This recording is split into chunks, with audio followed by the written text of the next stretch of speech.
Nous allons prier ensemble.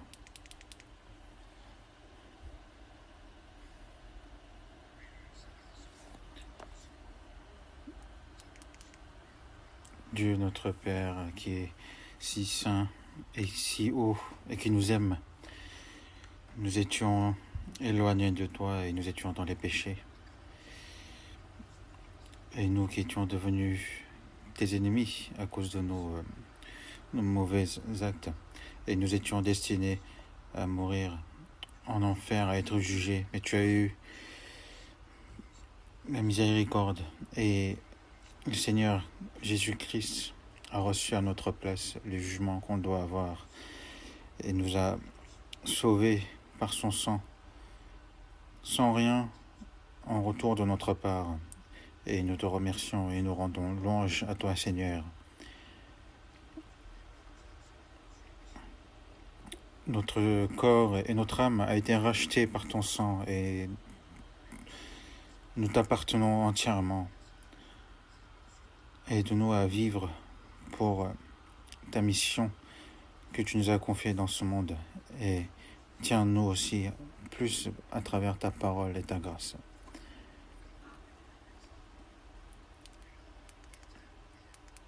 À cause du coronavirus, nous ne pouvons malheureusement se réunir librement pour apprendre ta parole.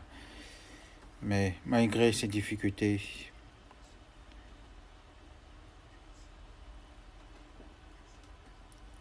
merci de nous avoir accordé dans ces difficultés de temps d'apprendre ta parole. Et dans le monde entier, les églises où les frères et sœurs souffrent à cause de ce virus, sois avec eux, accorde-leur aussi plus de sagesse et de ton aide pour les soutenir. Et s'il y a des frères et sœurs qui souffrent de la maladie, accorde-leur aussi le soin pour qu'ils puissent être rétablis. Et s'il y a ceux qui sont dans la faiblesse du cœur, s'ils sont dans les turbulences, accorde-leur aussi par ta grande grâce pour qu'aucun ne se perde. Et accorde-nous aussi la parole, par la parole qu'il nous faut. Et sois toujours avec nous. Et enseigne-nous de ce qu'on doit faire. Et nous prions pour toutes ces choses. Et nous souhaitons que le Saint-Esprit guide à cette heure-ci. Et nous avons prié au nom du Seigneur Jésus. 찬양대에서 준비하신 찬송해 주시겠습니다.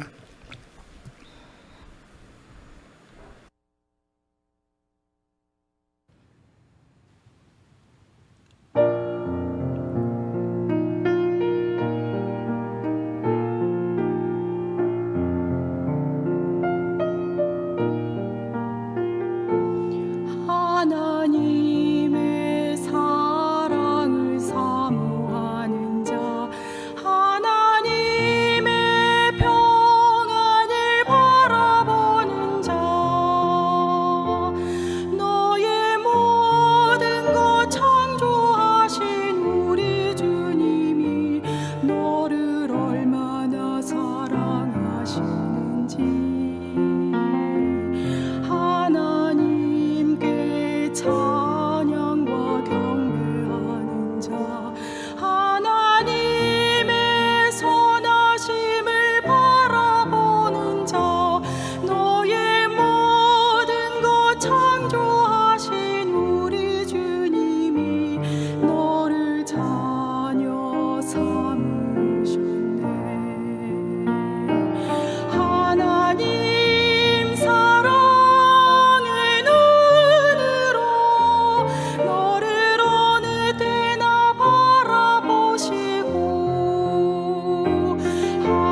Merci.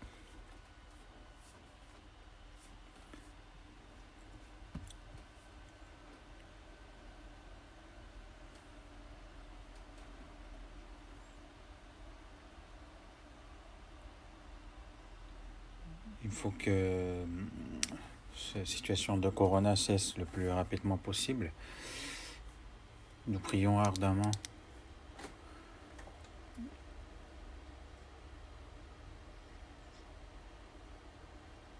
et nous souhaitons ardemment aussi que Dieu nous redonne l'occasion de se réunir et d'évangéliser librement, mais nous ne savons pas où est la volonté de Dieu. Même si on était dans la liberté, nous avons vécu une vie de rassemblement et d'obéissance. Mais même si nous nous retrouvons actuellement dans la difficulté, il faut que nous le fassions pareil.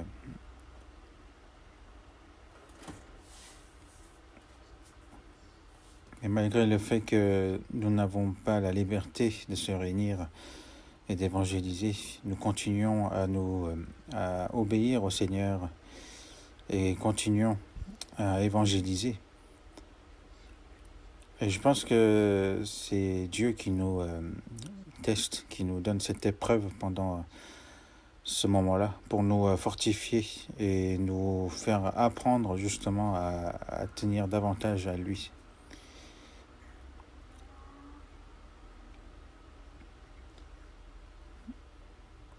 Nous tenons davantage à Seigneur et avant qu'il revienne, il nous donnera une autre opportunité. Et pour cette opportunité, il faut que nous préparions notre cœur et à nous préparer par la parole et de prier davantage. Et je pense que c'est ce qu'il nous faudrait.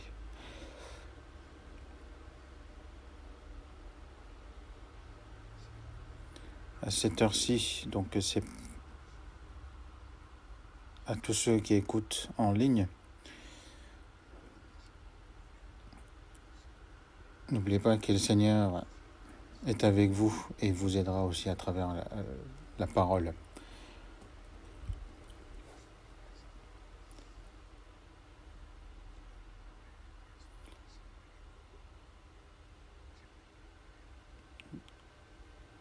Donc on va continuer la suite justement du statut d'un chrétien sauvé. Et aussi quelle est la vie adaptée par rapport à ce statut. Donc c'est un des sujets dans ce thème-là. Donc devenir de bons dispensateurs de Dieu comme sujet d'aujourd'hui.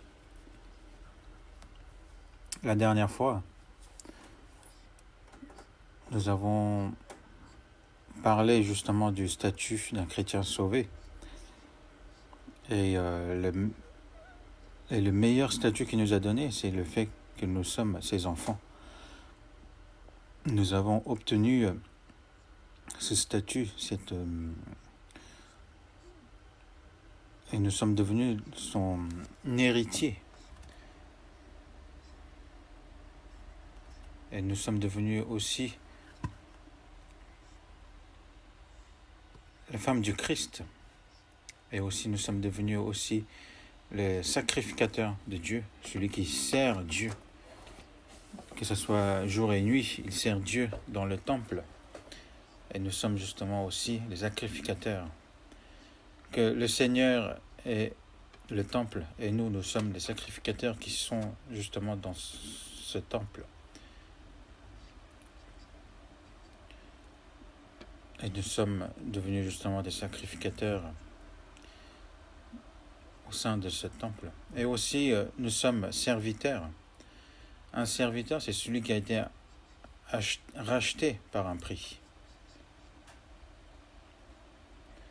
Dans 1 Corinthiens chapitre 7, il est écrit « Vous avez été rachetés à un grand prix ». Donc ne devenez pas esclaves des hommes. Donc nous sommes esclaves de personne, mais esclaves de Seigneur. Et aussi, nous sommes l'héritier de Dieu. Nous sommes la famille de Dieu. Nous sommes les frères et sœurs. Et nous faisons partie justement de la famille sainte de Dieu. Et nous sommes aussi ses disciples, les disciples du Christ. Un disciple reçoit l'enseignement de son professeur et de suivre sa destinée. Et nous sommes aussi le troupeau élevé par Dieu. Jésus est le pasteur qui nous a sauvés. Et nous sommes son troupeau. L'agneau, en entendant son berger, justement, doit le suivre. Et j'en ai parlé aussi la dernière fois, nous sommes aussi le corps du Christ. Le Christ étant la tête de l'Église. Et l'Église qui sommes le corps du Christ. Et nous sommes aussi le temple. Et nous sommes toujours avec le Seigneur, où que nous soyons. Et il est dit justement que ne savez-vous pas que vous êtes le temple de Dieu? Et aussi, il nous a dit que nous sommes la lumière et le sel du monde. En ayant le Seigneur en nous, justement, nous sommes le sel qui évite les aliments de pourrir. Et aussi, nous jouons aussi le rôle de la lumière dans ce monde. Et nous sommes aussi les vivants. Avant de recevoir le salut, nous étions morts devant le Seigneur, mais maintenant nous sommes les vivants, parce que nous avons reçu la vie éternelle. Même Jésus a dit que je suis le premier et le dernier, le vivant, j'étais mort. Et nous sommes les vivants, et aussi nous sommes l'armée de Dieu. Et aujourd'hui, je voulais parler justement que nous sommes les serviteurs de Dieu, les dispensateurs de Dieu. Et ça, ce n'est pas... En fait, c'est la vérité. Et parce que les statuts des chrétiens, toutes ces choses ont été données aux chrétiens sauvés. Du coup, on ne peut vivre comme avant de recevoir le salut. Ce n'est pas possible. Donc maintenant, nous sommes les serviteurs, les dispensateurs de Dieu. Dans 1 Pierre chapitre 4, verset 10, il est écrit « Comme de bons dispensateurs des diverses grâces de Dieu ».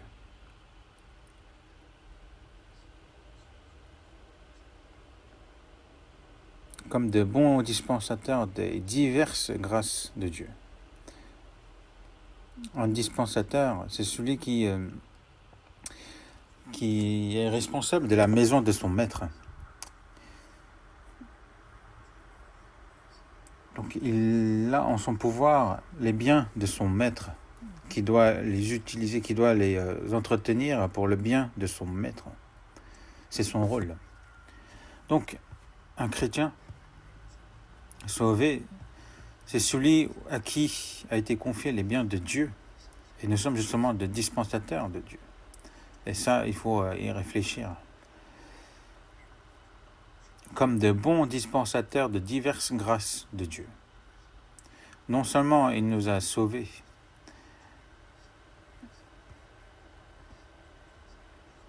et Dieu nous a donné aussi des dons nécessaires pour le servir. Et ces dons-là, il faut vraiment les utiliser à bon escient pour rendre grâce à Dieu. dans Matthieu chapitre 25, versets 14 et 15, il est écrit il en sera comme d'un homme qui, partant pour un voyage, appela ses serviteurs et leur remit ses biens.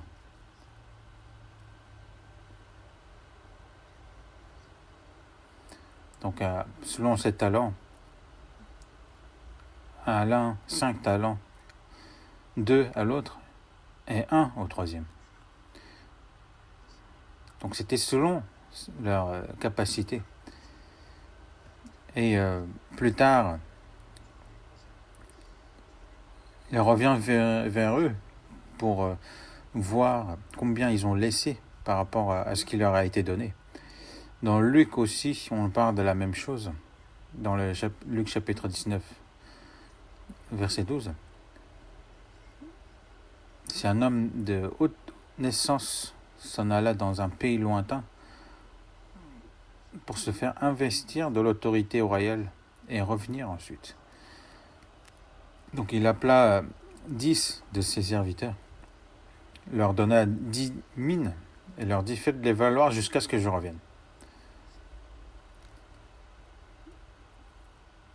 Donc il est revenu avec l'autorité royale. Et il rappelle ses serviteurs. Et il a justement calculé ce qu'ils ont fait. Et un autre justement dit: voici ta mine que j'ai gardée dans un...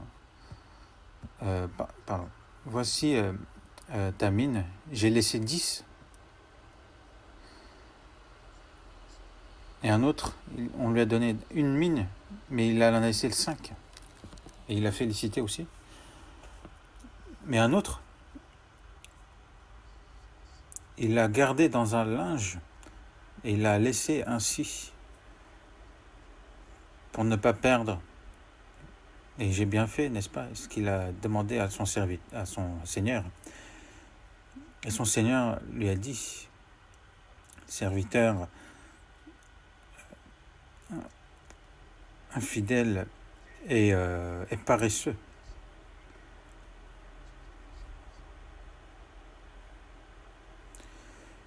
Et c'est une parole qui nous est destinée aussi. Donc c'est par rapport à ces dons nous ont été confiés. Et aussi il y a des dons qui nous ont été confiés également, pareillement à tous. Donc il ne faut pas qu'on oublie que nous sommes les dispensateurs de Dieu. Dans Romains chapitre 12, verset 6, l'apôtre Paul dit: puisque nous avons des dons différents, selon la grâce qui nous a été accordée, que celui qui a le don de prophétie exerce selon l'analogie de la loi. Puisque nous avons des dons différents, on ne peut pas dire que nous n'avons reçu aucun don. Jésus est la tête et nous sommes son corps. C'est pour ça, dans 1 Corinthiens chapitre 12, verset 27, vous êtes le corps de Christ et vous êtes ses membres, chacun pour sa part.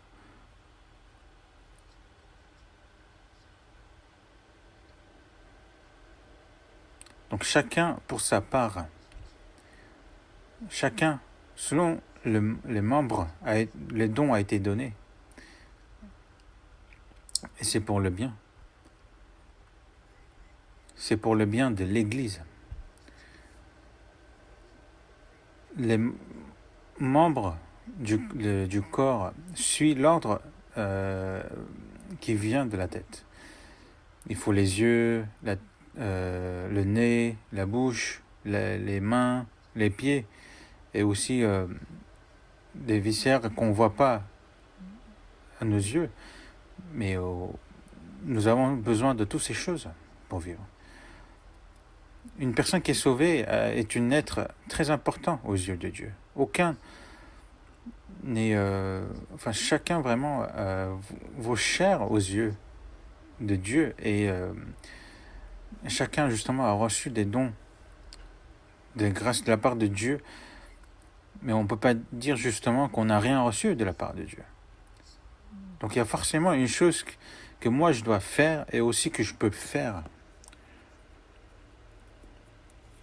Donc il y a des choses que moi je peux faire Mais il y a des choses justement que moi je ne peux pas faire, et ça ce n'est pas donné.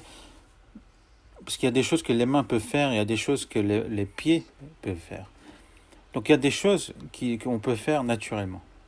On ne peut pas dire que « Ah, moi je peux rien faire ». Il n'y a aucun membre du corps qui n'a aucune utilité. Dans 1 Corinthiens chapitre 7, verset 7, « Je voudrais que tous les hommes fussent comme moi ».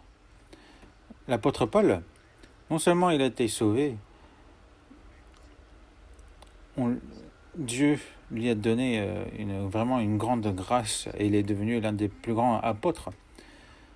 Mais il a dit que c'est seulement par la grâce de Dieu il est devenu ce qu'il est. Même quand il était devant le roi Agrippa,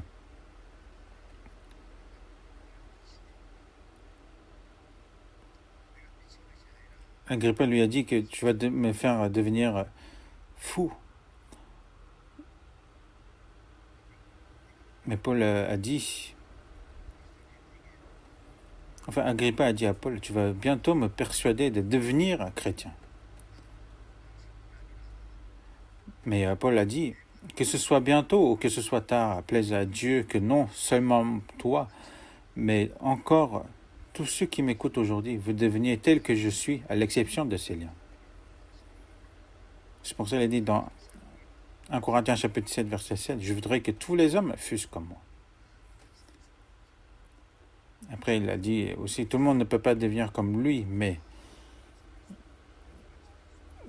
bien sûr, tout le monde ne peut pas devenir comme Paul ou Pierre, mais Dieu a donné à chacun un don. Un tel frère, un tel don, à telle sœur, de tel don. À chaque frère et sœur, il y a des choses qu'ils doivent faire et des choses qu'ils peuvent faire par le don qui a été donné par Dieu. Donc à chacun, Dieu nous a confié des choses. Un dispensateur, il faut justement qu'il ait en possession les biens de son maître pour qu'il soit dispensateur, justement. Dans Romains chapitre 11, verset 35, « Qui lui a donné le premier pour qu'il ait à recevoir en retour ?» Je vais vous raconter une histoire. Un pasteur a organisé un sermon, a dit, en levant la Bible, qui va donner en premier, parce que le Seigneur a dit qu'il va recevoir en retour. Donc qui va donner en premier? Donc chacun se levait la main et dit, ouais, je vais donner en premier, moi je vais donner telle somme. Mais ce pasteur-là, il a vu à l'envers la Bible. Cela ne veut pas dire justement de donner de l'argent ainsi. Mais qui lui a donné le premier? C'est parce que c'est de lui, par lui et pour lui que sont toutes choses. À lui la gloire dans tous les siècles. Amen. Il est écrit ainsi. Dieu a créé toutes choses et que tout fonctionne à l'ordre de Dieu. Et qu'il fonctionne aussi pour le bien de l'Éternel et pour sa gloire. Tout ce qui appartient à Dieu, c'est Dieu qui le fait fonctionner et ils existent justement pour Dieu. Et dans Job aussi, il est écrit « Qui donnera à Dieu ?» Parce que tout est à lui. Il n'y a rien qui m'appartient. Avant de recevoir le salut, tout m'appartenait en fait. Le mien est le mien et le tien aussi c'est le mien. Il n'y avait point de fin dans la convoitise de l'homme. Mais une fois qu'on est sauvé, ce qui est sûr, c'est qu'il n'y a rien qui m'appartient. Que tout appartient à Dieu. C'est pour ça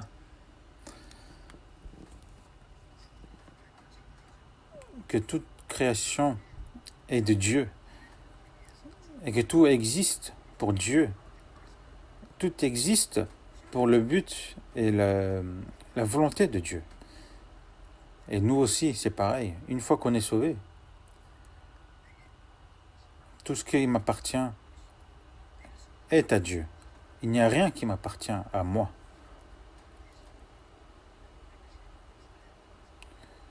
Qui pourrait dire, il y a telles choses qui m'appartiennent. Que ce soit mon corps, mon âme, que ce soit mes enfants qui m'ont été donnés. C'est Dieu qui me les a donnés, donc ça lui appartient. Et Jésus a dit aussi,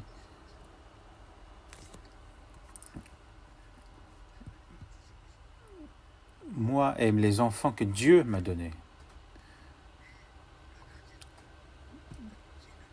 Et que ce soit mes dons qui m'ont été donnés, que mon temps, ma jeunesse, mes biens, toutes ces choses-là, c'est à Dieu. C'est un Seigneur, et c'est le Seigneur qui me les a confiés. Et tout ça,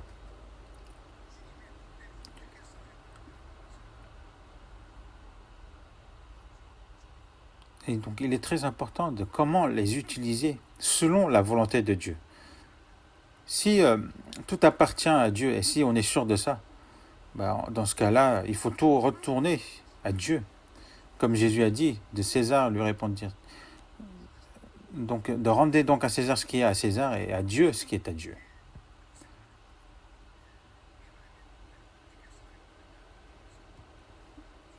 Donc, il est vraiment très important.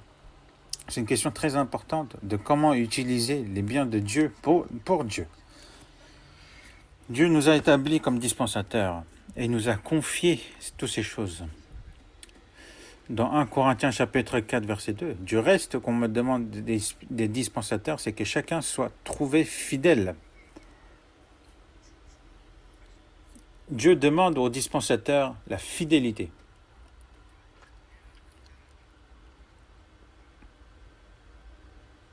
J'ai vu le mot dispensateur donc en coréen.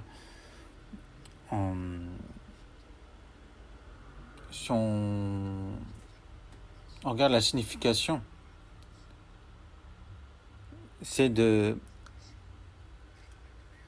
accomplir toute la volonté de Dieu avec tout son cœur. C'est ça ce qu'il nous demande. C'est la fidélité. C'est ça la fidélité. Que ce soit en donnant sa vie, en donnant tout. Celui qui donne sa vie, il donne sa vie pour la volonté de Dieu. Si c'est la volonté de Dieu, on vit. Si c'est la volonté de Dieu, on meurt. Comme il est écrit dans Jacques chapitre 4. Si Dieu le veut, nous vivrons et nous ferons ceci ou cela.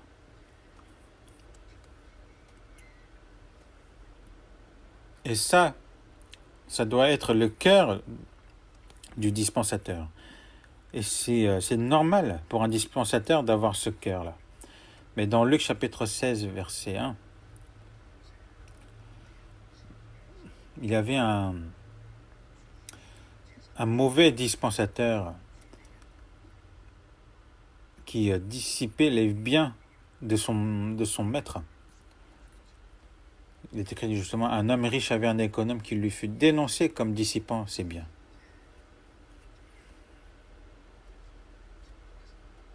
Et il lui a dit, car tu ne pourras plus administrer mes biens. Parce qu'il dissipait justement les biens de son maître.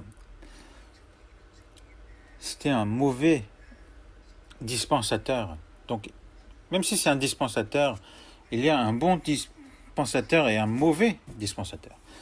Un mauvais dispensateur, c'est celui qui utilise les biens de son maître comme si ça lui appartenait. Qui l'utilisait pour de mauvaises choses. Toutes ces choses qui m'ont été confiées par Dieu, si je les utilise mal, ou si je ne les utilise pas selon la volonté de Dieu, toutes ces choses-là, c'est de commettre des péchés. Lorsque nous serons devant le tribunal du Seigneur, il nous demandera toutes ces choses. Il nous calculera. Justement, il y aura un moment où Dieu, justement, nous calculera de tout ce qu'on a fait. Le salut, ce n'est pas quelque chose qui va nous redemander. Mais à partir du moment où on est sauvé, toutes ces choses qui nous ont été confiées à nous, et avec ça, comment nous avons vécu pour Dieu. On pourrait peut-être dire, ah, pour toi, Seigneur, j'ai fait tout ceci, j'ai fait tout cela. Mais le Seigneur va dire, non, je ne parle pas de ce que toi, tu m'as donné, mais ce que tu as fait avec ce que je t'ai confié. Et ça, c'est ce qu'il va sûrement nous demander. Parce que dans ce monde, que ce soit éthique, que des péchés éthiques, ou donc par rapport justement au code éthique, ce qui est bien ou ce qui n'est pas bien, on parle justement ce qui n'est pas bien par rapport au code éthique, c'est des péchés. Mais bien sûr, le chrétien sauvé doit respecter toutes ces choses-là. Mais il y a encore des choses encore plus importantes. Il faut accomplir les biens selon Dieu. Et c'est quoi les biens selon Dieu? C'est accomplir justement la volonté de Dieu.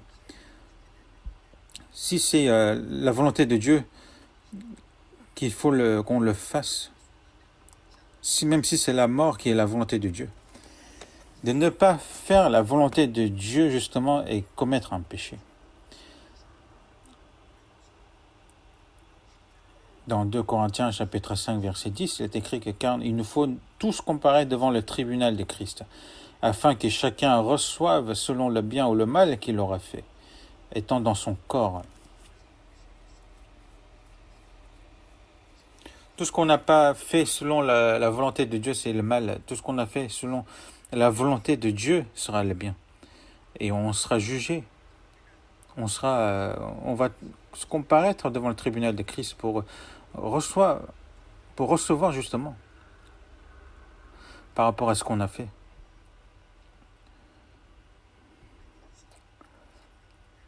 Dans 2 Corinthiens chapitre 3 verset 5 aussi, ce n'est pas à dire que nous soyons par nous-mêmes capables de concevoir quelque chose comme venant de nous-mêmes. Le salut qu'on a reçu, c'était le don de Dieu. Et cela ne vient pas de vous, c'est le don de Dieu. Après avoir reçu le salut, c'est Dieu qui nous donne aussi la force, la sagesse de pouvoir vivre pour Dieu. Que ce soit la santé, toute chose vient de Dieu. On ne peut pas considérer toutes ces choses-là comme si ça vient de moi. On ne peut pas se vanter de ces choses comme si ça vient de moi.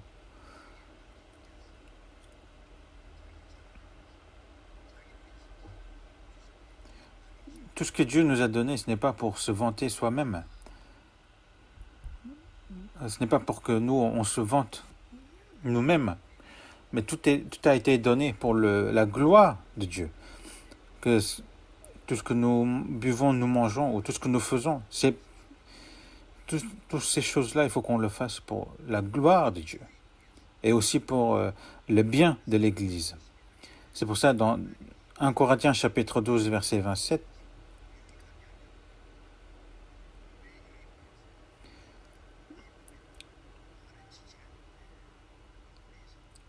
c'est pour le corps du Christ, pour l'Église.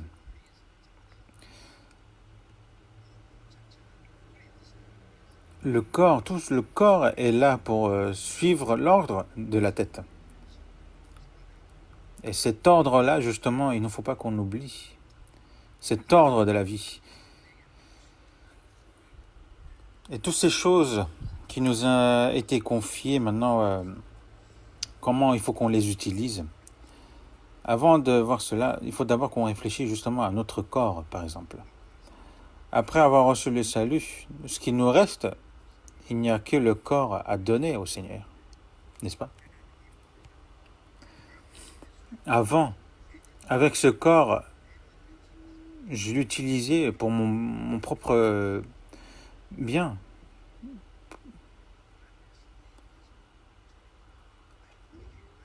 Mais ce corps ne nous appartient plus, il nous a été racheté. Et notre corps est devenu justement le temple du Seigneur. Parce que de base, mon corps n'appartenait pas à moi. Mais c'est juste le fait qu'avant d'être sauvés, nous ne le savions pas.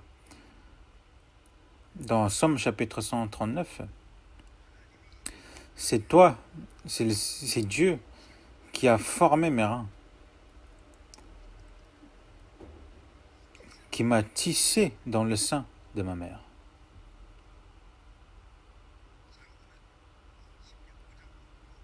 C'est toi qui as formé mes reins. Il parle de tous mes viscères qui sont à l'intérieur. C'est Dieu qui les a créés.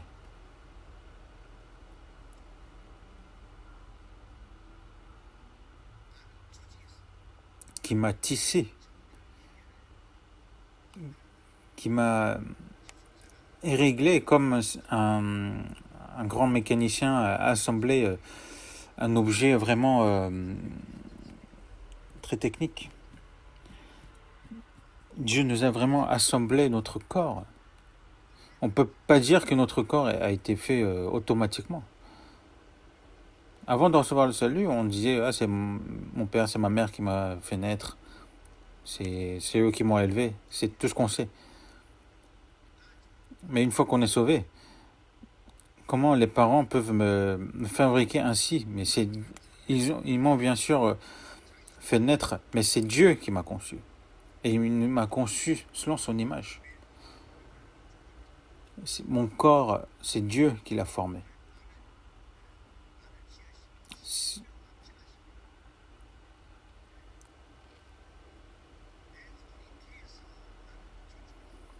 C'est lui qui m'a tissé dans le sein de ma mère.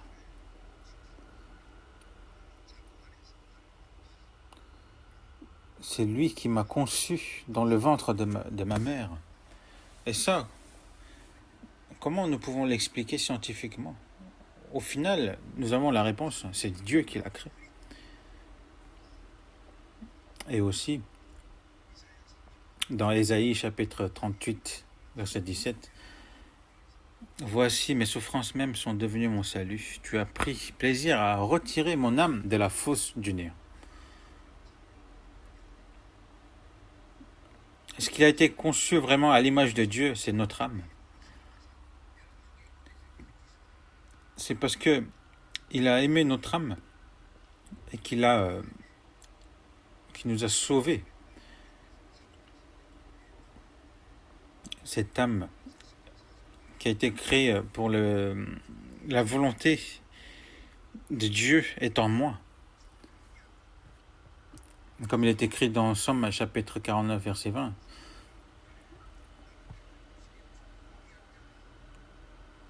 Et aussi dans Ésaïe chapitre 49, verset 5, « Car je suis honoré aux yeux de l'Éternel. » Et aussi dans Matthieu chapitre 7, verset 26, « Et que servirait-il à un homme de gagner tout le monde s'il perdait son âme? Ou que donnerait un homme en échange de son âme? » Si on n'a pas l'âme, on est pareil qu'un animal. Avant de recevoir le salut, nous étions ainsi. Nous ne savions même pas qu'une âme existait dans notre corps. Et nous ne savions pas à quel point nous étions précieux aux yeux de Dieu. C'est parce que nous sommes précieux aux yeux de Dieu. Par exemple, aux yeux de nos parents, même si nous l'écoutons ou nous n'écoutons pas ce qu'ils nous disent, nous sommes chers à leurs yeux. Et justement, le cœur des parents qui veulent bien élever leurs enfants, c'est un cœur normal. Mais que peuvent-ils faire, nos parents, justement, pour notre âme? Ils ne pourront peut-être nous aider, mais ils ne pourront pas nous sauver notre âme.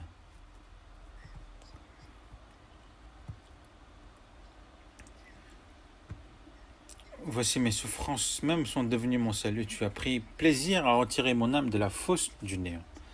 Il nous a envoyé son Fils unique et il nous a sauvés. Avant de recevoir le salut, justement, comme nous ne connaissons pas ça, nous vivions pour le bien de notre chair. Et donc nous étions comme des animaux. nous étions comme ces animaux qui vivaient pour son propre bien et qui se dirigent vers la mort. Mais une fois qu'on est sauvé, nous savons que ce soit mon corps ou que ce soit mon âme, tout appartient à Dieu. Et que maintenant, avec ce corps, comment je dois vivre? Que mon âme a été rachetée par Dieu. Et mon âme aussi a été rachetée par le sang du Christ. Maintenant, cela ne m'appartient pas. Il a été racheté à un grand prix. Donc, il faut rendre la gloire avec ce corps. Donc, nous ne vivons plus maintenant pour notre propre gloire, mais pour la gloire de Dieu. Que ce que nous buvons, ce que nous mangeons, ce que nous faisons, tout cela, justement, c'est pour qu'on soit en bonne santé. Et que faire avec ce corps en bonne santé? De faire les choses qui glorifient Dieu. Si c'est quelque chose qui ne glorifie pas Dieu, il ne faut pas qu'on le fasse. Afin que vous discerniez quelle est la volonté de Dieu qui est bon, agréable et parfait. À offrir vos corps comme un sacrifice vivant, saint, agréable à Dieu, ce qui sera votre part un culte raisonnable. Nous sommes les sacrificateurs et c'est notre corps qui est justement le sacrifice. Et pareil, Jésus a donné son corps comme un culte raisonnable, comme un sacrifice pour nous sauver. Et tout appartient à Dieu. Donc que nous vivions ou nous mourons, il faut que nous le fassions pour la volonté de Dieu. Et ça, c'est tout à fait normal. Mais un chrétien sauvé, parfois il arrive qu'il le fasse selon sa propre volonté, que Dieu aime ou non. Si nous suivons la chair, il est écrit que justement l'Esprit, le Saint-Esprit sera attristé. Et qu'il soit attristé ou non, s'il suit son propre désir, sa propre volonté, je me pose la question s'il est vraiment sauvé. C'est pour ça dans Romains chapitre 12 aussi, il est écrit à offrir vos corps comme un sacrifice vivant.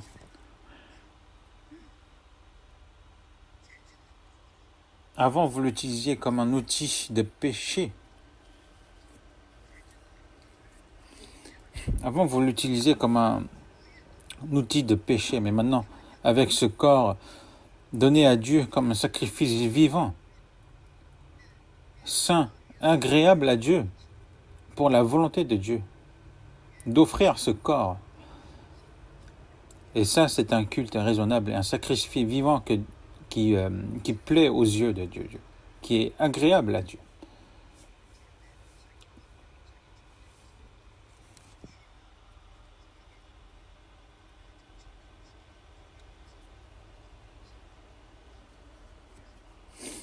Si une personne vit comme il veut pendant toute la semaine, et s'il va le dimanche à l'église et dit Dieu reçoit mon sacrifice, à ce moment-là, Dieu, qu'est-ce qu'il va lui répondre? C'est un sacrifice qui est mort. Que ce soit ma pensée, mes actes, mes paroles, toutes ces choses-là, quoi qu'on fasse, il faut qu'on fasse pour la gloire de Dieu, qui soit agréable à Dieu. Que ce soit le travail, que ce soit les affaires, que le mariage ou le déménagement. Il faut qu'on réfléchisse justement si ça rend gloire à Dieu. Si ce n'est pas le cas, c'est un péché.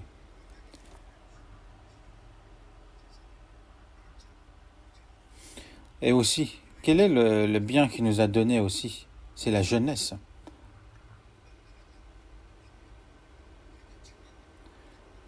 Et dans notre église, à la fin du sermon, tout le monde ne se précipite pas à la sortie, mais il reste encore dans la salle pour discuter. Et la plupart de ces personnes, c'est vraiment nos jeunes. Et la jeunesse est vraiment la période or de la vie. Et cette jeunesse aussi a été donnée par Dieu. C'est pour ça qu'il est écrit aussi dans Psaume chapitre 110, verset 3. Ton peuple est plein d'ardeur quand tu rassembles ton armée avec des ornements sacrés. Du sein de l'aurore, ta jeunesse vient à toi comme une rosée.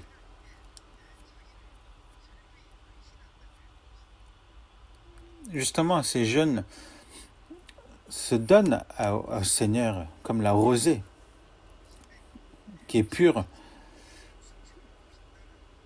comme de l'aurore, qui brille, comme... Donc ces jeunes qui viennent à toi, au Seigneur. Nous aussi, quand on voit nos jeunes de l'Église, ils sont vraiment nos pierres précieuses. Mais il est écrit aussi dans Ecclésiaste, chapitre 12, verset 1. Jeune homme, réjouis-toi dans ta jeunesse, livre ton cœur à la joie pendant les jours de ta jeunesse, marche dans les voies de ton cœur et selon les regards de tes yeux. Mais sache que pour tout cela, Dieu t'appellera en jugement. Lors de notre jeunesse, nous utilisons par exemple nos pieds pour suivre nos désirs, nos propres désirs, pour suivre les péchés. Mais ce qu'il faut savoir, Dieu nous jugera, nous appellera au jugement pour tout ce que nous a fait. C'est parce que c'est dans la jeunesse où nous pouvons commettre le plus de péchés. Mais nous, les chrétiens sauvés, c'est dans la jeunesse, on ne doit plus suivre sa propre volonté, mais de donner sa jeunesse à Dieu.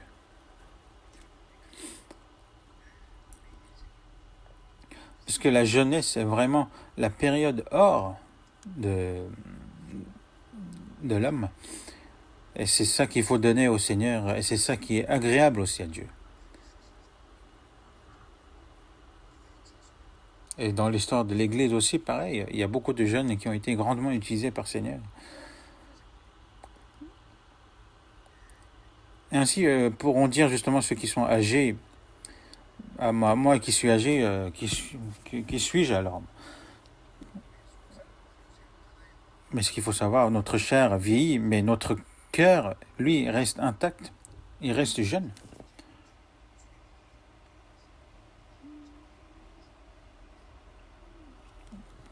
Comme un jeune, comme un aigle qui monte vers le ciel, notre cœur reste jeune, reste attaché à Dieu. Moi aussi, je vieillis, mais mon cœur est toujours jeune. Parce que jusqu'à ce que le Seigneur revienne, jusqu'à ce que Dieu m'accorde la force, je vais tout faire pour la gloire de Dieu. Et moi, je ne reculerai pas devant ça. Et dans Lamentation, chapitre 3, il est dit qu'il est bon pour l'homme de porter le joug dans sa jeunesse. Il se tiendra solitaire et silencieux parce que l'Éternel le lui impose. De porter le joug. C'est quoi le joug? Comme le veau justement porte le joug et laboure le champ. C'est de porter le joug que le Seigneur nous donne et de labourer, de faire son chemin. Par exemple, Jésus, quand il a été fouetté et il a porté sa croix jusqu'au mont Golgotha, il a gardé le silence jusqu'au bout. Il n'a pas répliqué, alors qu'il n'avait point de péché. Il n'est pas mort justement dans l'injustice, mais c'est selon la volonté de Dieu. C'était selon la volonté de Dieu. Il a tout laissé, tout confié à Dieu. Que nous soyons dans la joie ou nous soyons dans la détresse. Si c'est la volonté de Dieu de mourir, il faut qu'on le fasse.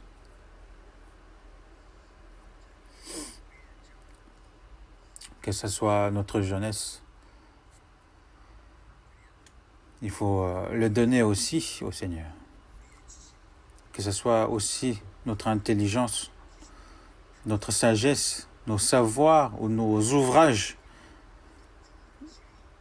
ou nos positions sociales. Mon environnement qui m'est agréable. S'il y a tout cela, c'est Dieu qui nous a donné. Ce n'est pas pour mon propre intérêt qu'il nous a été donné, toutes ces choses-là. C'est pour que, avec tout cela, pour l'Église, pour l'Évangile, pour la gloire de Dieu, c'est à ça, c'est pour ces choses-là que nous devons les utiliser. Est-ce que toutes ces choses m'appartiennent? Non, il n'y a rien qui m'appartient. Si je pense que c'est à moi, je peux faire comme je veux.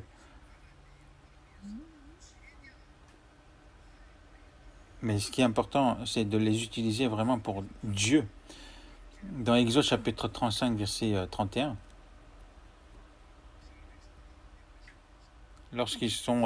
les Israéliens sont sortis de l'Égypte et ont bâti justement le tabernacle de Dieu.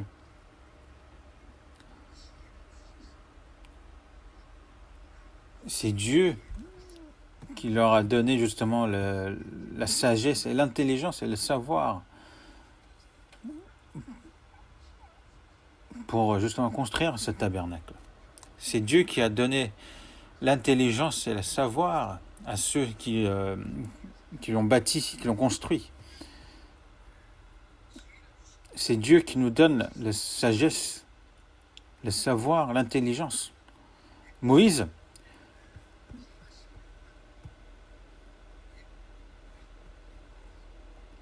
a appris la culture égyptienne pendant 40 ans.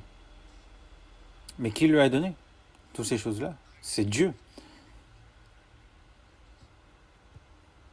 Alors qu'il était en train de mourir sur le Nil, il a fait en sorte que c'est la fille du pharaon qui l'élève. Et pendant 40 ans, dans le royaume, il a étudié justement la culture de l'Égypte.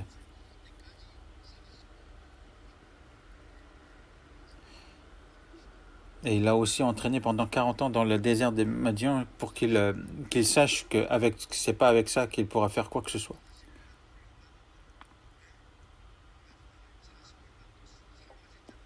Et ensuite, il a utilisé pendant 40 ans pour sortir le peuple d'Israël de l'Égypte. Aussi, il a fait écrire la Pentateuque.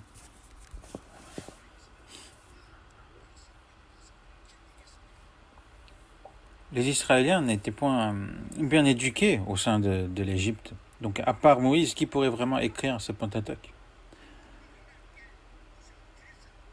Et Moïse a vraiment tout donné, tout ce qui lui appartenait à Dieu.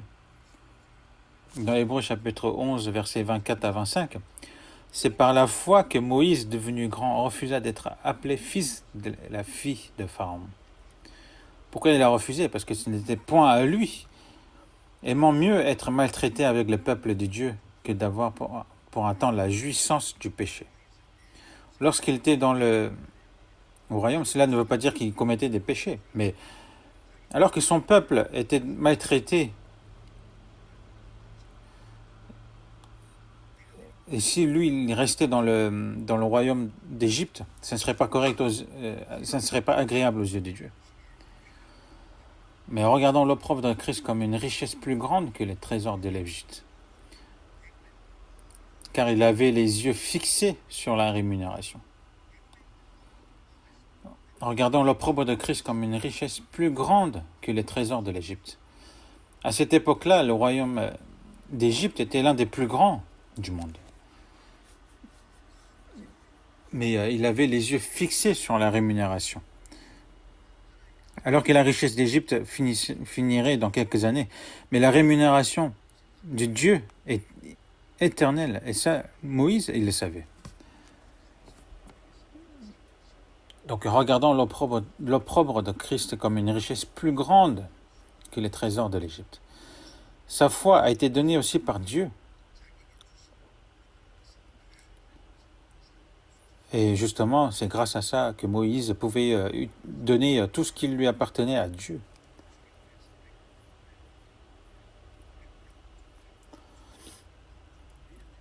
Même si nous ne pouvons pas mourir plus de 100 fois pour Dieu, alors que ça serait insuffisant, on pourrait quand même au moins une fois vivre et mourir pour le Seigneur.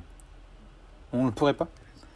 Ce serait vraiment la moindre des choses qu'on pourrait faire. Que ce soit notre intelligence, nos savoirs.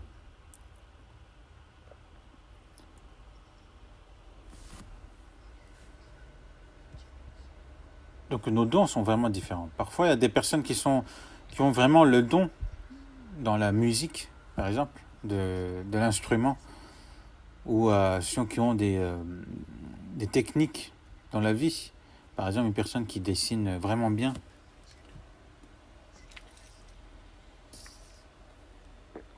Tous ces dons-là, il faut qu'ils utilisent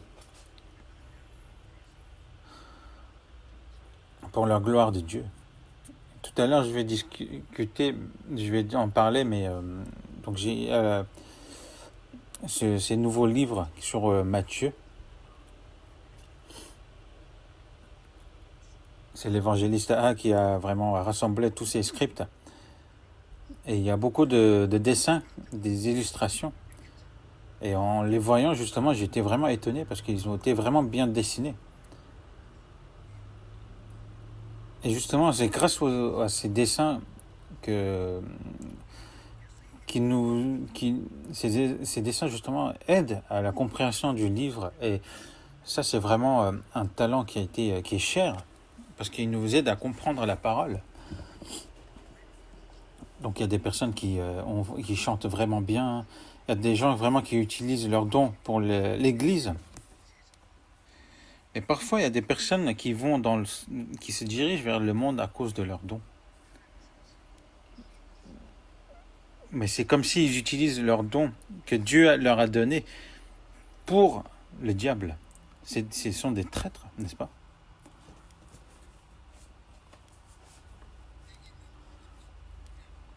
Tout ce qui nous appartient, tout ce qui nous a été donné. Si par exemple nous avons une bonne position sociale dans ce monde, si nous avons réussi dans la vie, est-ce que c'est pour notre propre bien?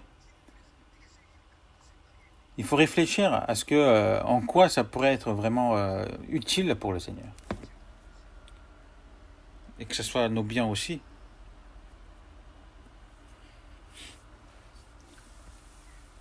Ah, par exemple, ils pourront dire, ah, moi j'ai eu la chance, j'ai hérité de mes parents, ou ah, parce que j'ai une particularité, je suis assez intelligent pour gagner beaucoup d'argent. Mais ce qu'il faut savoir, c'est Dieu qui nous donne aussi le don de gagner, de bien gagner de l'argent aussi. Donc celui à qui ce don a été donné, il ne faut pas qu'il l'utilise pour lui-même, mais il faut l'utiliser pour Dieu. En fait, moi je trouve que utiliser les biens est encore plus dur que de gagner. Parce que tous les biens que le chrétien gagne est imprimé justement du sang du Christ. Parce que ce soit notre vie, que ce soit notre temps, tout ça a été racheté par Christ. Et justement, les biens avec notre corps qui a été racheté justement par le sang du Christ sont vraiment imprégnés aussi par le sang du Christ. Et on ne peut utiliser pour de mauvaises choses.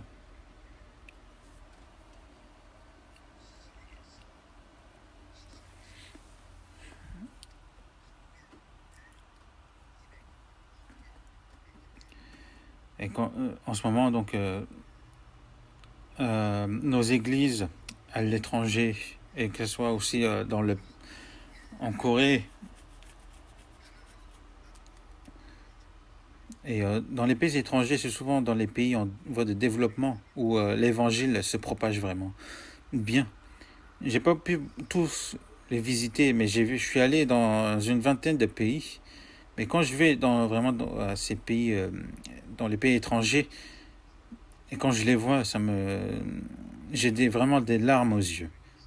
À cause de ce coronavirus, il y a vraiment beaucoup d'églises où ils souffrent.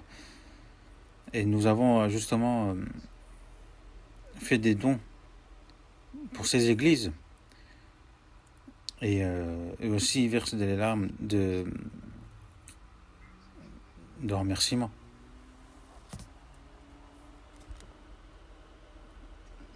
Même s'ils sont éloignés, ils prient pour nous. Alors que j'aimerais être encore plus utile pour eux aussi.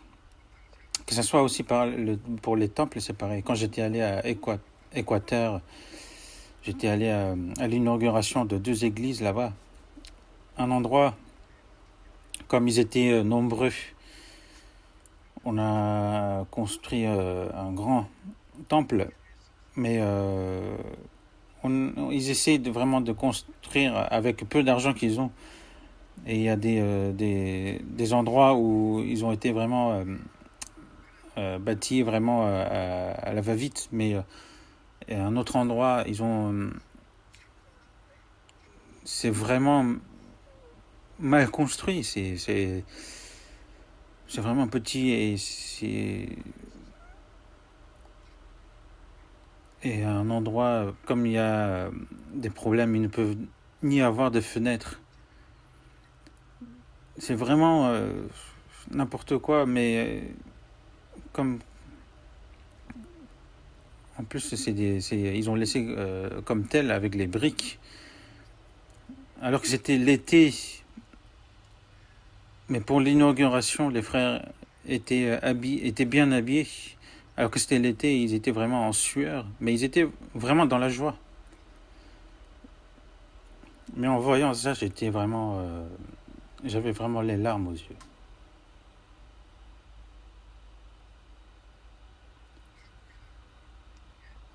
Alors qu'en Corée, on essaie de vraiment construire de meilleurs temples, plus jolis.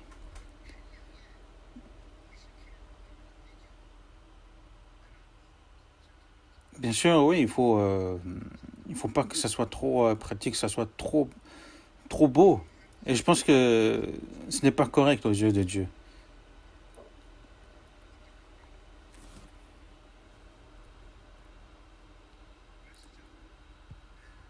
Donc c'est pour ça, moi j'ai dit, il ne faut pas mettre vraiment trop d'argent pour les constructions. Et pour les rénovations aussi, je dis toujours de mettre le minimum possible. Pourquoi? Parce que il y a vraiment beaucoup d'endroits où ils ont vraiment besoin de nos aides.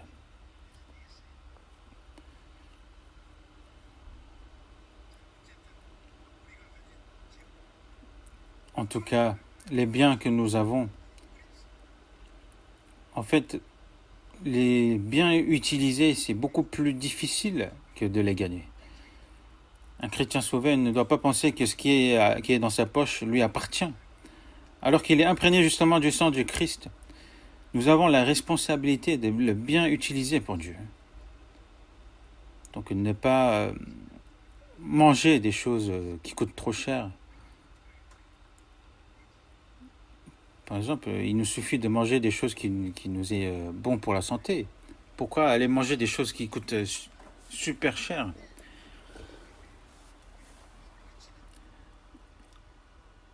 Il suffit qu'on s'alimente des choses qui est bon pour notre santé.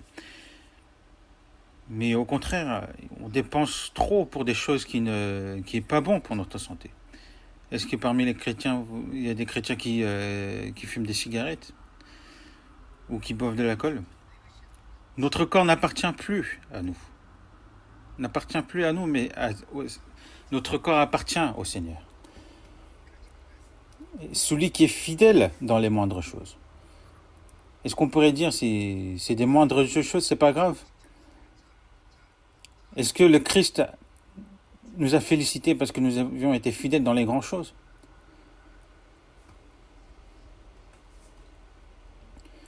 Non, au contraire, il nous a félicités parce que nous étions fidèles dans les moindres des choses. pour connaître le but d'une personne, le but de la vie d'une personne, il suffit de voir là où il dépense son argent. Alors qu'il a fait vraiment des efforts, il s'est sacrifié pour gagner de l'argent. Et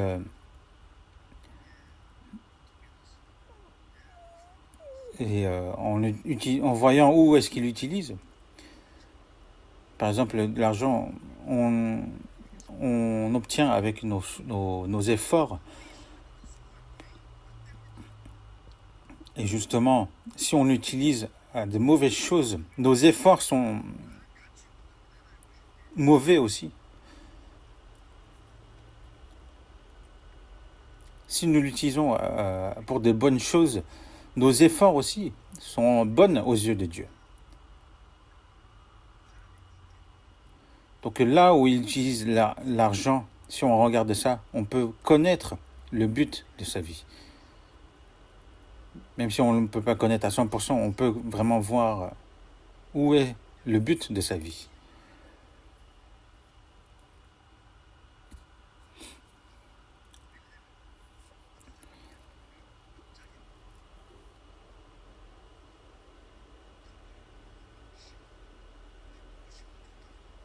Par exemple, si on lui a prêté, si une personne a donné à une personne, par exemple, 5 millions d'euros, en lui disant, utilise comme tu veux. Imaginons si vous aviez cet argent en vous, comment vous allez l'utiliser? Vous allez réfléchir, n'est-ce pas? Ah, comment je vais les utiliser? Donc aux États-Unis, il y a beaucoup de personnes, ceux qui ont gagné au loto, qui ont gagné plusieurs millions d'euros. Donc ils sont devenus riches du jour au lendemain. Mais qu'est-ce qu'ils sont devenus? En général, ils font faillite parce que ils arrêtent de travailler, ils se démissionnent de là où ils travaillaient, ils achètent des grandes maisons, ils achètent des grosses voitures, ils achètent tout ce qu'ils veulent, ils changent même leur femme.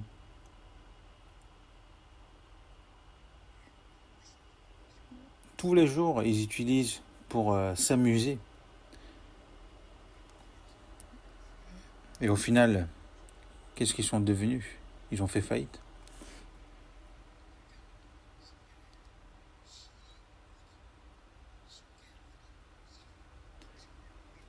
Et c'est pour ça qu'il est écrit dans la Bible, un héritage promptement acquis dès l'origine ne sera pas béni quand viendra la fin. Si on n'obtient pas avec nos efforts, nous ne connaissons pas la valeur de ce que nous avons obtenu.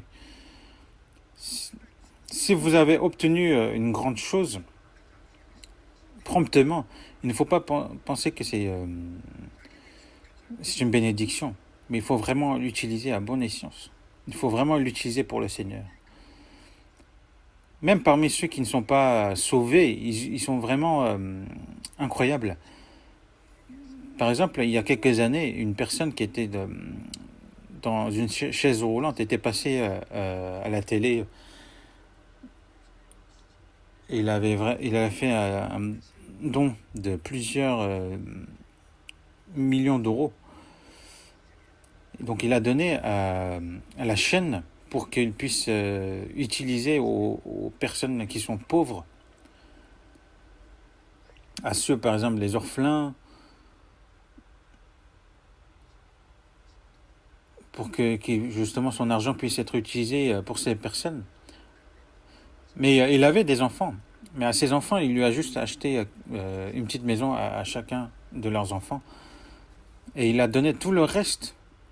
Il a fait le don de tous ses biens. Parce que son père lui avait dit justement de ne pas tout donner à ses enfants, mais de partager ses biens aux personnes qui sont pauvres.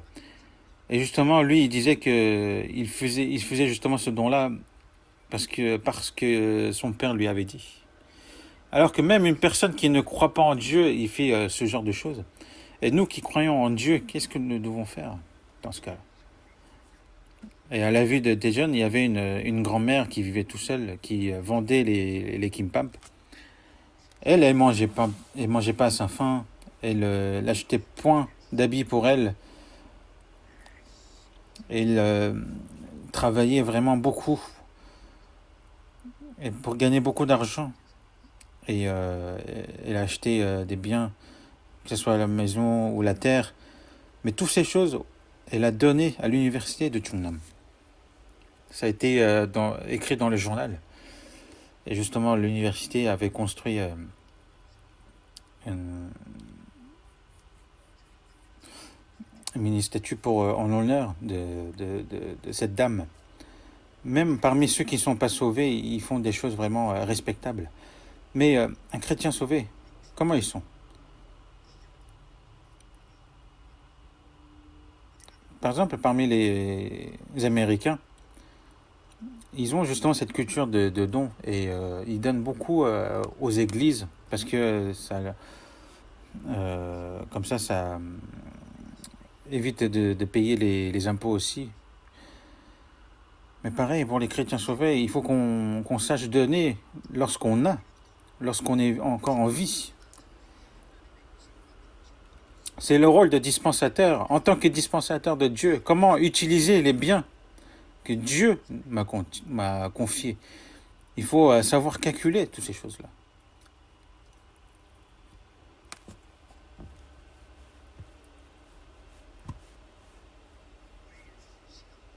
Le temps qui nous a été donné.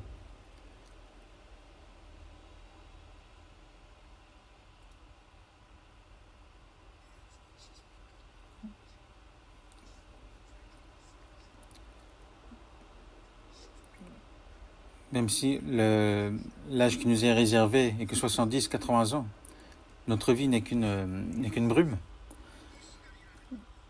Le temps qui nous a été donné, c'est aussi un bien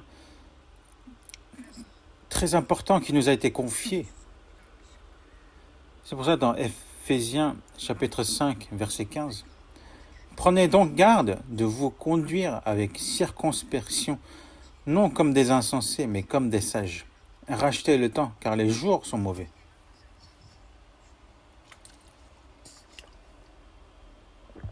Racheter le temps qui nous a été confié. Celui qui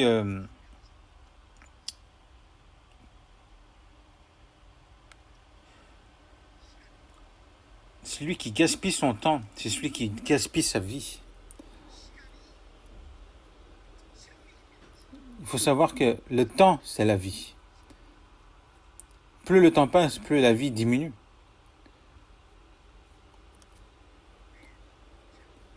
Que ce soit nos biens matériels, plus le temps passe, plus ça a moins de valeur. Et j'espère qu'on sache l'utiliser avant qu'il perde de la valeur. Que ce soit le temps, les biens. C'est pour ça, dans 1 Pierre chapitre 4, verset 2, « Afin de vivre, non plus selon les convoitises des hommes, mais selon la volonté de Dieu, pendant le temps qu'il lui reste à vivre dans la chair. » Pendant le temps qu'il lui reste à vivre dans la chair. De ne pas vivre selon les convoitises des hommes, mais selon la volonté de Dieu. Afin de vivre non plus selon les convoitises des hommes, mais selon la volonté de Dieu.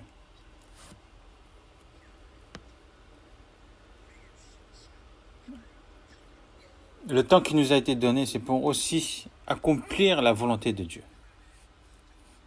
La volonté de Dieu, c'est à laquelle où nous devons utiliser notre temps.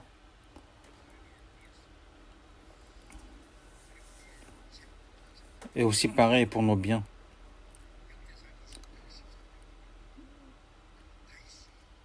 Dans 1 Chronique, justement pour construire le temple de Dieu, David a vraiment tout donné à Dieu. Et comme le roi donnait tout à Dieu, le peuple le suivait. Ensuite, David a pleuré, a prié que qui est mon peuple pour donner toutes ces choses à toi, Seigneur. Tout appartient à toi, donc nous n'avons fait que de te donner, de te redonner ce qui t'appartient. Nous sommes comme un voyageur. Rien ne nous appartient. On a juste redonné à Dieu ce qui lui appartenait. La foi de David était vraiment si grand, puisque c'est ce que nous devons le suivre comme exemple.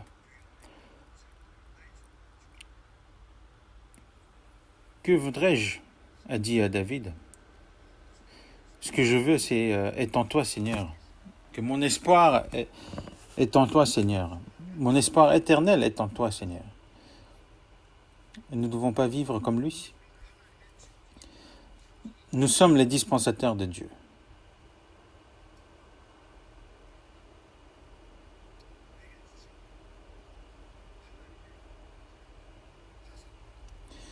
Et tous ces biens que Dieu nous a donnés, il faut vraiment les utiliser précieusement.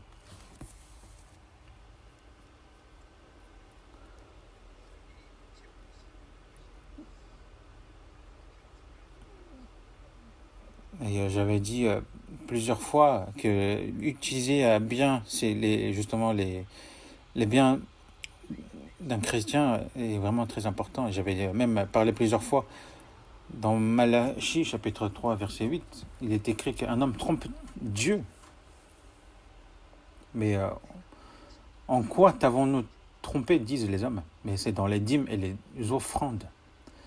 Vous êtes frappés par la malédiction et vous me trompez, la nation tout entière.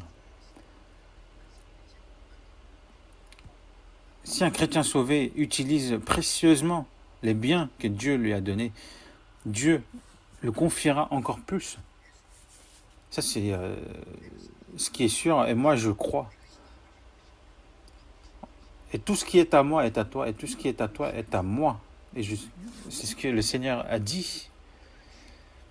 Donne le dîme à Dieu. Et regarde si Dieu ne te remplira pas.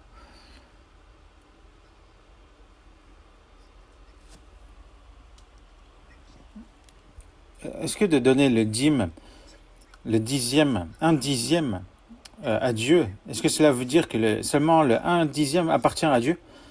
Non, même le reste, même le 9/10 appartient à Dieu.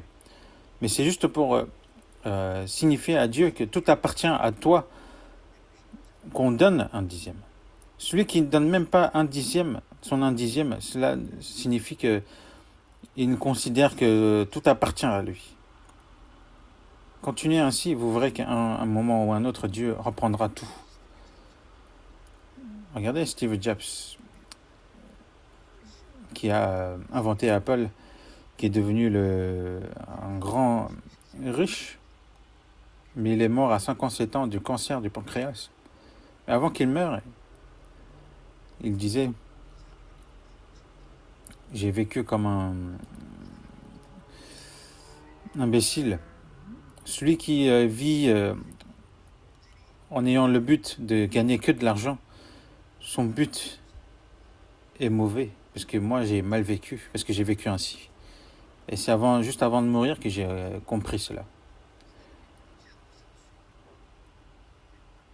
Si un homme a juste suffisamment d'argent pour ne pas mourir de faim, il faut qu'il recherche davantage des choses qui sont plus signifiantes.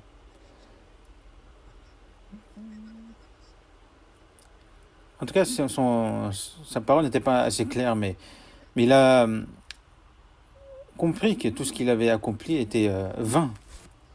Il a vécu comme un insensé.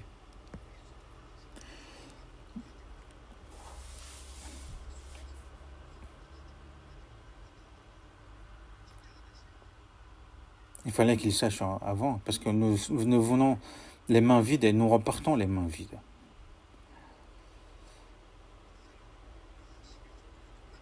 Il y a des personnes qui disent: Moi, je donne le dîme tout le temps, mais Dieu ne me remplit pas davantage. Moi, je lui dis, ah, c'est vrai. Quand vous lui donnez un dixième, vous ne pensez pas à ce que vous avez volé, les 9 dixièmes.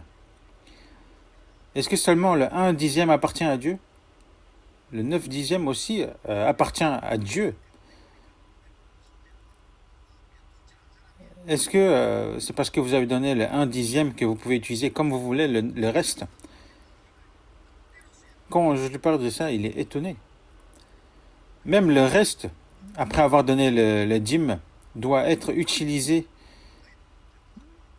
agréablement à Dieu. Il faut d'abord chercher le royaume et la volonté et la justice de Dieu. Et toutes ces choses vous seront données par-dessus. C'est même pas la peine de chercher parce que Dieu nous remplira. Mais beaucoup ne croient pas en cette promesse. C'est pour ça qu'ils essaient de vivre en donnant leurs propres efforts. Mais ce n'est pas correct aux yeux de Dieu. Et on exigera davantage de celui à qui l'on a beaucoup confié. À celui qui a beaucoup reçu, à qui on a beaucoup confié, a beaucoup plus de responsabilités.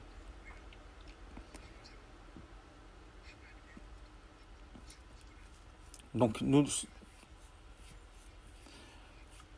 devons toujours penser à notre statut qui est le dispensateur de Dieu, à qui toute chose nous a été confiée et que rien ne nous appartient. Et il faut l'utiliser à bon escient. Il y a aussi, nous avons des dons spirituels. Et le plus grand don de Dieu qu'il nous donne, c'est l'amour, la charité. Et nous avons connu l'amour que Dieu a pour nous et nous y avons cru. Dieu est amour. C'est par amour, Dieu a donné son Fils unique et nous a sauvés. À quel point, ça se voit à quel point il nous aime. Et nous avons reçu cet amour. Et nous sommes les frères et sœurs qui avons reçu cet amour. Et je crois en avoir parlé avant. C'est l'amour de Dieu dont on parle ici. Et c'est le plus grand bien qui nous a été donné.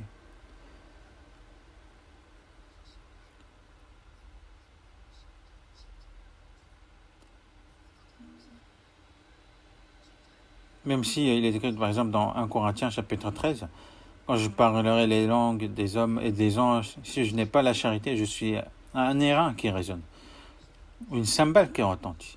Et quand j'aurai le don de prophétie, la science de tous les mystères et toute la connaissance, quand j'aurai même toute la foi jusqu'à transporter des montagnes, si je n'ai pas la charité, je ne suis rien. Et quand je distribuerai tous mes biens pour la nourriture des pauvres, quand je livrerai même mon corps pour être brûlé, si je n'ai pas la charité, cela ne me sert de rien. C'est étrange comme parole, n'est-ce pas? Mais même donner son corps pour être brûlé, ça on peut faire sans la charité. Mais à partir du verset 4 au 7, la charité est patiente, elle est pleine de bonté, n'est point envieuse, ne se vante point, ne s'enfle point d'orgueil, ne fait rien de malhonnête, ne cherche point de son intérêt, ne s'irrite point, ne soupçonne point le mal, elle ne se réjouit point de l'injustice, elle se réjouit de la vérité. Excuse tout, elle croit tout, elle espère tout, elle supporte tout. S'il n'y a point de charité, tout est vain. Et nous avons reçu l'amour de Dieu. Et maintenant, nous devons tout faire dans l'amour. C'est là où il y a l'amour, il y a la vie. C'est là où il n'y a pas point d'amour, c'est là où il y a la mort. S'il n'y a point de charité, s'il n'y a point d'amour, il n'y a que des disputes et de la haine. Comme le Père m'a aimé, je vous ai aussi aimé, demeurez dans mon amour. Je vous donne un commandement nouveau, aimez-vous les uns les autres. Le plus grand bien qui nous a été confié, c'est l'amour de Dieu. C'est un amour infini que nous recevons et il faut que nous le partageons. Il nous a aimés jusqu'à la mort. Et cet amour de Dieu Et ça, il faut qu'on l'utilise. Il ne faut pas qu'on garde seulement que pour nous cet amour. Il faut qu'on aime davantage.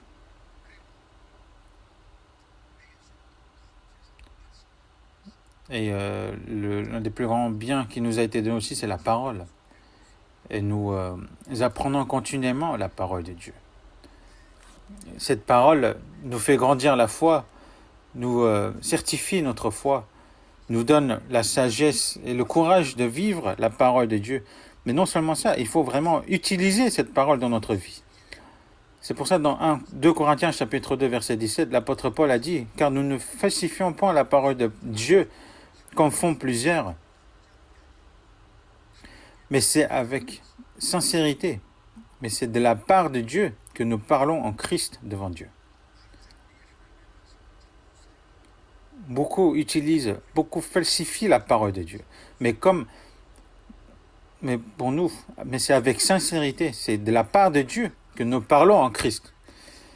Et aussi dans 1 Pierre chapitre 4 verset 11, l'apôtre Pierre nous dit, si quelqu'un parle, que ce soit comme annonçant les oracles de Dieu. Lorsque nous annonçons la parole de Dieu, il faut qu'on l'annonce comme on annonce les oracles de Dieu. Il ne faut pas ajouter avec ses propres intelligences, avec ses propres sagesses. Non, il faut avec sincérité que la parole de Dieu est telle,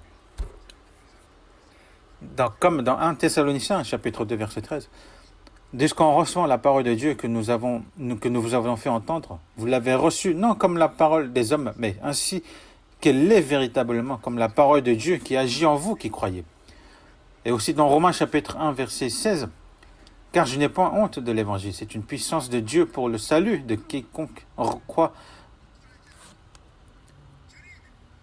Il ne faut pas avoir honte de la parole, de l'évangile que nous avons reçu, et il faut le transmettre. Et c'est la puissance de sauver les hommes. En nous, qu'est-ce que nous avons comme puissance? Il n'y a que la puissance de parole que nous avons en nous. Et c'est vraiment un bien incroyable que Dieu nous a donné, que Dieu nous a confié, à nous qui sommes ses dispensateurs.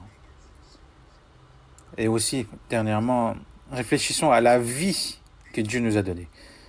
La vie, moi qui suis en vie, que mon cœur continue à se battre, tout ça ne m'appartient pas. Tout ça appartient à Dieu. Que je vis, que je meurs, j'appartiens à Dieu. Comme dans Romains chapitre 4 verset 8. Si nous vivons pour le Seigneur. Si nous mourrons pour le Seigneur. Soit donc que nous vivons, soit que nous mourions, nous sommes au Seigneur. C'est une personne qui est décidée à vivre pour le Seigneur, qui est décidée à mourir le Seigneur, qui a la capacité et qui est digne de vivre pour le Seigneur. Qu'il vit ou qu'il meurt, il appartient à Dieu. L'apôtre Paul a dit, mais je ne fais pour moi-même aucun cas de ma vie comme si elle m'était précieuse, pourvu que j'accomplisse ma course avec joie et le ministère que j'ai reçu du Seigneur Jésus, d'annoncer la bonne nouvelle de la grâce de Dieu. On donne au Seigneur ce qui lui appartient. C'est comme il est dit dans Apocalypse chapitre 2 verset 10, « Sois fidèle jusqu'à la mort. » C'est ainsi qu'on aura la plus grande victoire. Il n'y a pas plus grand chose que de vivre pour le Seigneur et de mourir pour le Seigneur. Et maintenant, à celui qui annonce la parole, non seulement les prédicateurs, quand nous annonçons la parole, il faut annoncer selon la Bible. Si nous ne l'annonçons pas selon la Bible, c'est un mensonge. Que la parole que nous avons apprise, il faut vraiment le consommer en nous. Ce n'est pas de la philosophie où nous pensons que nous devons annoncer, mais annoncer la parole de Dieu. car nous ne pouvons pas ne pas parler de ce que nous avons vu et entendu. J'ai cru et c'est pourquoi j'ai parlé. Nous avons justement, en tant que prédicateurs, la responsabilité d'annoncer la parole de Dieu. Mais aussi, les chrétiens, c'est pareil. Si quelqu'un remplit un ministère, qu'il le remplisse selon la force que Dieu communique. Que toutes ces choses ont été données par Dieu, qui m'a été confié. Donc il n'y a rien que moi je puisse me vanter. L'apôtre Paul a dit dans 1 Corinthiens chapitre 15, « Par la grâce de Dieu, je suis ce que je suis. » Même ce grand apôtre a dit, il n'y avait rien qui vient de lui-même. Il disait même que les pécheurs, dont je suis le premier, c'est la grâce de devenir apôtre, de vivre pour Dieu, alors qu'il a écrit 14 épîtres, 14 livres dans le Nouveau Testament. Mais il a dit que tout cela, c'est la grâce de Dieu. Et tout ça, il faut qu'on reçoit comme leçon. Et nous disons toujours à nos prédicateurs, justement, à celui qui a l'orgueil qui remonte dans son cœur, est comme celui qui est mort. Parce que l'orgueil précède la chute.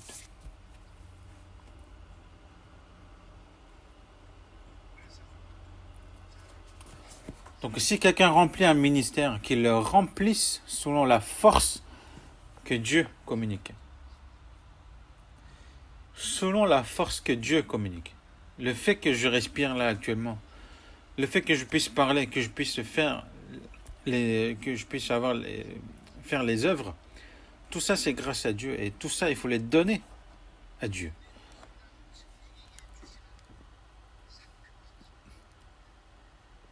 Et il y a les récompenses qui est donnée aux bons dispensateurs. On va voir dans Luc chapitre 12.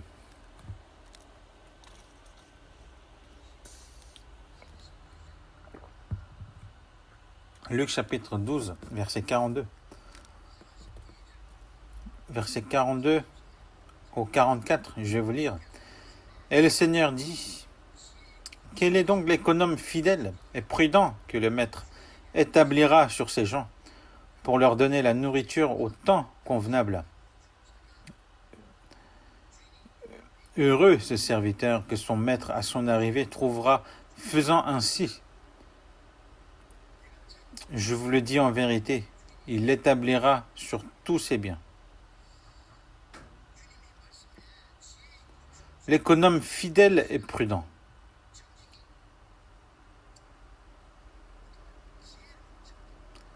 Un économe qui est sage, qui est fidèle et prudent, et que le maître établira sur ses gens pour leur donner la nourriture au temps convenable.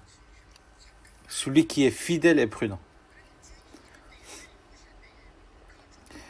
Heureux ce serviteur que son maître à son arrivée trouvera faisant ainsi. Et cet économe fidèle et prudent,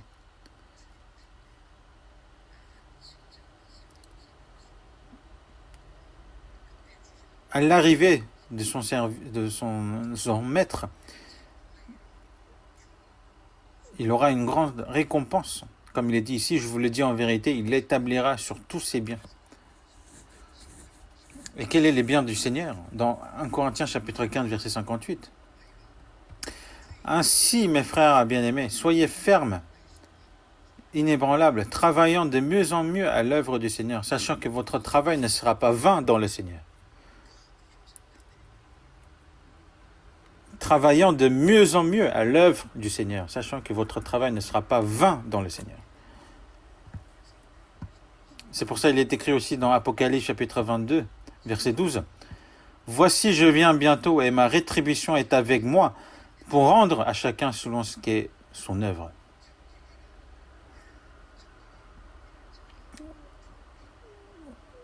Si le dispensateur fait ce qui lui a été confié, Dieu nous rendra la rétribution.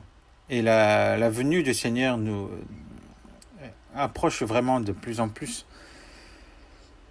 Et en tant que dispensateur, il faut vraiment réfléchir, reconnaître l'importance de toutes ces choses qui nous a été confiées.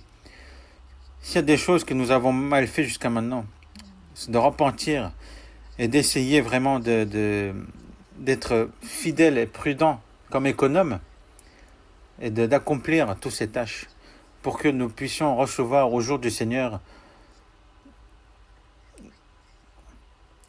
comme le louange en nous disant bon et fidèle serviteur. Il ne faut pas que qu'ils nous disent serviteur méchant et paresseux. Nous allons prier ensemble. Dieu qui est plein de grâce, tu nous as sauvés en ces temps du fin du monde. Tu nous as établis dispensateurs pour la gloire de pour l'Église, pour l'évangélisation et pour rendre gloire à toi, Seigneur. Et nous te remercions de nous permettre de vivre pour ces choses. Utilise-nous pour ta volonté, pour que ta volonté soit faite et pour que nous soyons tous aussi des économes fidèles et prudents. Et nous avons prié au nom du Seigneur Jésus. Amen.